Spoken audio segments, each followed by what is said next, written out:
Pemirsa kahanan Pantai Kuta mewali poleh perhatian mawinan kauningin wenten penedunan saking tata kelolanya ni. Pikobat inucap kepari seselang mawinan Pantai Kuta pindah ke silih tunggil ikon pariwisata Bali turdados penaut utama wisatawan mancanegara.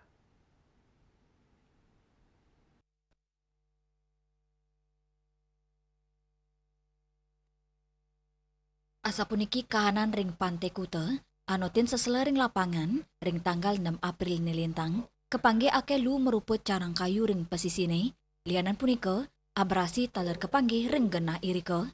Anggap pariwisata, nyoman sarjana nureksain, wenten penedunan kualitas penataan, sane patut digelis ketampenen becik, dan ngicen apresiasi, majeng pemargin pemerintah Kabupaten Badung, sane sampun kaut sahayang, sakewanten, muatang antuk digelisang mangde side kerasa yang keramane dan ngulengang indik infrastruktur ring pantai sane durung ketampenen becek sekadi rusaknya ne margi setapak miwa paving manut dane pemerintah daerah mangde digelis memargi rumasuk metetimbang antuk ngui guna yang dana khusus utawi dana tak terduga antuk digelis kebecikang.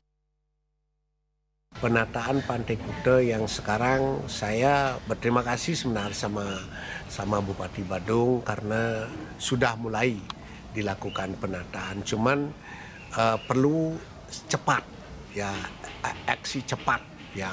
Mungkin harusnya ada dana khusus yang memang untuk dana terduga supaya tidak sampai berminggu-minggu, berbulan-bulan, bahkan hampir 1 tahun sekarang ini masih boleh dikatakan jalannya paving jalan setapaknya jebol dan sebagainya. Nah ini perlu antisipasi cepat. Nah jadi tanggal dini dan cepat itu diperlukan sekarang oleh Kabupaten Badung sebagai Bupati Badung. Melarapan pekibas sane ketampenin digelisang antuk mencikang ngelola wewidangan pantai kap tiang digelis kelaksana yang mangda Pantai Kuta mewali munggah dados genap pariwisata Bali sani bersih tertata berkelas sering jagate. Yana, Bali TV.